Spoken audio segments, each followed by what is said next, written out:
پرچم لہرایا، اے مرد مجاہد جاگ ذرا، اب وقت شہادت ہے آیا۔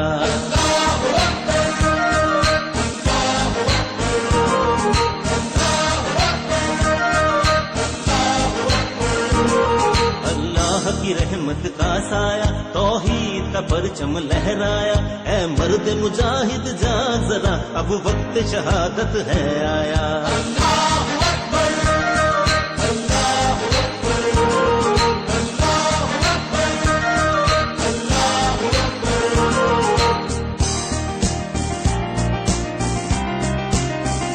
الرجیم بسم اللہ الرحمن الرحیم، السلام علی المرسلین والحمد للہ رب العالمین، انشاءاللہ ماشاءاللہ سبحان اللہ۔ السلام علیکم ورحمۃ اللہ وبرکاتہ۔ آج کل یہ بہت سارے مضامین زور میں ہیں، یہ قادیانیت کا بھی اچھا چل رہا ہے۔ تو قادیانی کا جو بانی تھا مرزا غلام قادیانی، وہ نبوت کا تو دعویٰ کیا تھا، لیکن نبوت سے زیادہ جو اس کا اہم دعویٰ تھا شروع سے آخر تک، نبوت بہت اینڈ میں کیا تھا اور اس میں کھچڑی بہت تھا، لیکن امام مہدی کا جو کلیئر کٹ دعویٰ کیا تھا وہ امام مہدی ہیں جو ہم لوگ کا ایمان ہے کہ قیامت کے پہلے آئیں گے، اور جب وہ امام مہدی کام کریں گے تو آسمان سے عیسیٰ علیہ السلام بھی واپس آ جائیں گے اور دونوں مل کے کام کریں گے۔ تو جب وہ امام مہدی کا دعویٰ کیا تو لوگ پوچھے بھئی عیسیٰ علیہ السلام کب واپس آئیں گے؟ تو وہ بولا کہ تمہارا ایمان غلط ہے کہ آسمان پہ گئے ہیں، اور چونکہ گئے نہیں ہیں تو واپس بھی نہیں آئیں گے۔ وہ ثابت کرنے کا کوشش کیا کہ وہ سری نگر میں فوت ہو کے دفن ہو گیا۔ تو چونکہ امام مہدی کا دعویٰ تھا تو قادیانی لوگ کا سب کا کہنا ہے کہ اگر عیسیٰ علیہ السلام آسمان پہ زندہ ہے تو قادیانیت کا دنیا میں موت ہے، کیونکہ پھر وہ تو امام مہدی کا دعویٰ غلط ہو گیا، تو منبوت آٹومیٹک غلط ہو جاتا ہے۔ جب ایک اتنا بڑا دعویٰ غلط کرے تو نبوت بھی غلط ہو جاتا ہے۔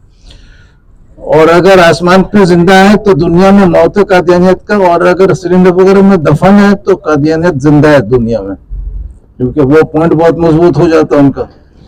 تو اس سلسلے میں وہ ایک کتاب لکھا انجام عتم۔ انجام عتم نے ثابت کرنے کا کوشش کیا قرآن سے کہ سورہ مائدہ کا 117 نمبر آیت ہے، فَلَمَّا تَوَفَّیْتَنِی، ہم لوگ ترجمہ کرتے جب تو نے مجھے اوپر اٹھا لیا۔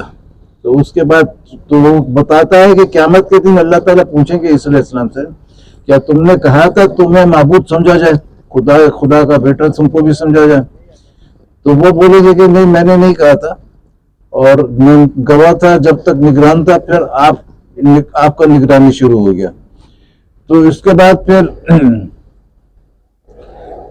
بولتا ہے کہ اگر تمہارا ایمان صحیح ہے کہ آسمان پہ زندہ ہے، تو آیت بتا رہی ہے کہ ان کو خدا کا بیٹا اور خدا ان کے فوت ہونے کے بعد بنیں گے۔ تو تمہارا ایمان اگر صحیح ہے تو دنیا میں وہ خدا کا بیٹا اور خدا نہیں بنیں گے، لیکن قرآن خود کہتا ہے کہ بن گئے ہیں، تو اس کے میں نے موت پہلے آنا ہے تو موت ہو چکا۔ تو پہلا کتاب تو یہ لکھا۔ دوسرا کتاب لکھا مسیح ہندوستان میں، اور وہ بتایا کہ وہ صلیبی موت لعنتی تھا، اس سے اللہ بچانے کے لیے کہ عیسیٰ علیہ السلام نیک بندے تھے تو بچانے کے لیے ان کو بے ہوش کر دیا، اور یہودی سمجھے وہ فوت ہو گئے اور ان کو دفن کر دیا، اور 3 دن بعد ہوش میں آ گئے کیونکہ مرے نہیں تھے، شاگردوں کے ساتھ کھانا وانا کھائے، اور پھر وہ ہجرت کر کے بہت جگہ گئے، اور فائنلی سری نگر میں عزت ملا، وہاں مقیم ہو گئے، اور وہیں فوت ہوئے، وہیں ایک مزار بتا دیا یہ ان کا مزار ہے۔ اب اس کے بعد تیسرا کتاب لکھا، اچھا وہ 120 سال کی عمر میں بولا فوت ہو گئے۔ تو یہ جو پریزنٹ کیلنڈر چلتا ہے یہ 2025 AD لکھتے، تو بہت سے لوگ سمجھتے تھے AD کے میں نے آفٹر ڈیتھ، تو آفٹر ڈیتھ نہیں ہے، یہ اینو ڈومینو ہے، لیٹن زبان کا لفظ ہے، اور یہ آفٹر ڈیتھ کیلنڈر شروع نہیں ہوا بلکہ ان کے پیدائش سے شروع ہوا ہے۔ سن 1 میں پیدا ہوئے تھے، سن 1 تھا، وہ 1 سال کے تھے، تو جب 120 سال کے عمر میں فوت ہو گئے تو آٹومیٹک سن 120 ہو جائے گا۔ تو سن 120 اور پروف کرنے کا ضرورت نہیں ہے، وہ آٹومیٹک ہو گیا۔ اچھا تیسرا کتاب لکھا ہے چشم مسیحی، اس میں بتایا ہے کہ عیسیٰ علیہ السلام تو بے نفس انسان تھے جنہوں نے یہ بھی نہیں چاہا کہ ان کو کوئی نیک انسان کہے، لیکن پولس نے ان کو خدا بنا دیا۔ تو اب پولس جو ہے یہ سن 65 میں فوت ہو گیا, وہ 120 میں فوت ہوئے, تو اس کے میں سری نگر میں 55 سال زندہ تھے اور فلسطین میں خدا بن گئے تھے. تو بولتا ہے کہ آسمان کا زندگی قبول نہیں ہے تو پھر سری نگر کا زندگی کیسے قبول ہوگا, یہ تو بہت قریب ہے, آسمان تو کوئی گیا نہیں, تیسرا آسمان پہ زندہ ہے, تو سری نگر تو بہت قریب ہے. تو یہ اتنا کلیئر پوائنٹ تھا, تو اس میں نے آفر کیا تھا قادیانیوں کو کہ قادیانی جج منظور, دنیا کا ہر سپریم کورٹ منظور, میرے غیر موجودگی میں کورٹ کا سماعت منظور, اگر جج بول دے کہ یہ مضمون غلط ہے تو 1 کروڑ نقد انعام ملے گا. تو یہ کچھ حاصل رہے, کچھ اس کا جواب پھر بھی نہیں لا سکے قادیانی جج سے, تو ویسے ہی ثابت ہو گیا کہ تمہارے ایمان میں دلیل نہیں ہے. دلیل ہوتا تو قادیانی جج سے بھی تو فیصلہ لا سکتا تھا نا, میرا شرط تو تھا نہیں پاکستان کا, لندن امریکہ ہر جگہ کا سپریم کورٹ اور تمہارا اپنا جج بھی منظور. پھر اس کے بعد وہ دوسرا جو اسٹیپ آتا ہے کہ جب مناظرہ فیل ہو جائے, دونوں ضدی ہوں, تو پھر مباہلہ کرتے ہیں. مباہلہ میں بحث نہیں ہوتا ہے, مباہلہ دونوں خاموش ہو جاتے ہیں اور اللہ کے لعنت کا انتظار کرتے ہیں. جو جھوٹا ہوگا اس کے پر لعنت آئے گا اور وہ اس سے ثابت ہو جائے گا. تو 3 جون کو میرے ساتھ مباہلہ کا ایگریمنٹ ہوا, انگلش اردو دونوں میں, اس میں اردو کا ایگریمنٹ ہے. تو اس میں شرط تھا کہ پاکستان میں اناؤنس کروں گا, ایڈورٹائز کروں گا مباہلہ ہو گیا, اور لندن کے میگزین وغیرہ میں قادیانی لوگ کریں گے. پہلے 30 جولائی کو جلسہ ہوا تھا, اس جلسے میں اناؤنس کر دیا تھا, تو یہ بہت بڑی بات تھی, میگزین سے بھی بڑی تھی, لیکن شرط تھا میگزین کا. تو میگزین میں جب پرنٹ ہوا 20 اگست کو, 20 اور سال کے اندر میں سزا ہونا تھا, لعنت ہونا تھا, لیکن 20 اگست کو میگزین پرنٹ ہوا, اور 20 اگست کو جمعہ کا نماز تھا اور وہ خطبہ دے رہا تھا, اور اس کی زبان پر فالج کا حملہ ہوا, اور وہ فوراً اس کو اٹھا کے ہاسپٹل لے گئے ٹریٹمنٹ کے لیے.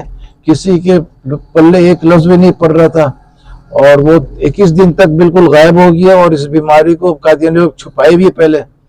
اور 10 سپٹمبر کو جب وہ کچھ بات کرنے کے لائق ہو گیا تو آ کے بتایا کہ آپ دیکھیے ہم بالکل نارمل ہے, اچانک خلا آ گیا تھا, لوگ اتنا فوٹو اٹھا رہے تھے اور یہ کر رہے تھے وہ کر رہے تھے. تو میں نے بولا یہ تو 34واں سالانہ جلسہ تھا, 33 جلسہ پہلے بھی ہوا, اس میں بھی فوٹو اترتا تھا, تو ایسا تمہارے اوپر کبھی تو مسئلہ نہیں ہوا تھا. پھر اس کے بعد یہ اتنا خوف زدہ ہو گئے کہ مباہلہ میں بھی ہارے, مناظرے میں بھی ہارے, کہ اس پوائنٹ کو کہ وہ سری نگر میں زندہ تھے اور فلسطین میں خدا بن گئے تھے. ایک کتاب چھاپا شیطان کے چلے, اس میں 13-14 دفعہ یہ پوائنٹ کو اپنا ایمان بنا کے پیش کر دیا. میں نے بولا اگر یہ پہلے سے یہ ایمان تھا تو اتنا مناظرہ اور مباہلہ کا کیا ضرورت تھا.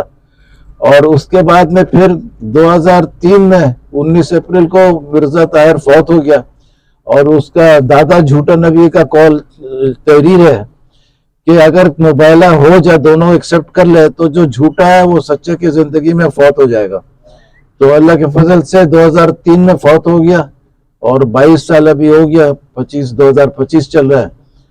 اللہ کا شکر ہے میں ابھی تک بیان کر رہا ہوں اور کرتے رہوں گا, اور امید ہے کہ ہیڈ کوارٹر جو قادیانیت کا ہے وہ اتنا کلیئر مضمون ہے, تو اب وہ کبھی نہ کبھی ان میں جوش آئے گا تو سب ہیڈ کوارٹر ہی بند ہو جائے گا, کیونکہ اس سے زیادہ اور کیا ثبوت ہوگا کہ ان کا ایمان تبدیل ہو گیا. کہ مرزا غلام احمد جو ایمان دیا تھا وہ ردی میں پھینک دیا, اور الیاس ستار کے پوائنٹ کو ایمان بنا لیا. تو میں نے بولا تم لوگ تو قادیانی احمدی تو رہے نہیں, تم لوگ الیاس ستار کا ایمان اپنا لیا, تو اب الیاسی ہو گئے ہو.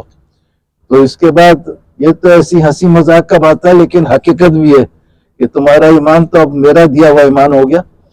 تو اللہ کا فضل ہے, اس کو اچھے سے پڑھیے گا, اور ایک دفعہ نہیں بار بار پڑھیے گا. اس کو آپ لے کے کسی بھی قادیانی کے پاس جائیں گے تو آپ کا ملاقات کرنا بہت مشکل ہوگا. اس کا وجہ کیا ہے کہ وہ بھاگ جاتا ہے, اس سے ایسا دور بھاگتا ہے کہ اللہ کے فضل سے آپ لوگ خوش ہو جائیں گے کہ قادیانی کو ایک دم فرسٹ کلاس شکست دے دیا. کافی قادیانی مسلمان بنے بھی ہیں ماشاءاللہ. ایک احمد بخش چندہ تھا جو 600-700 کو قادیانی بنایا تھا, تو وہ بھی مسلمان بن گیا. جس روز بنا 21 اکتوبر 1995 میں, ابھی تو فوت ہو گیا وہ.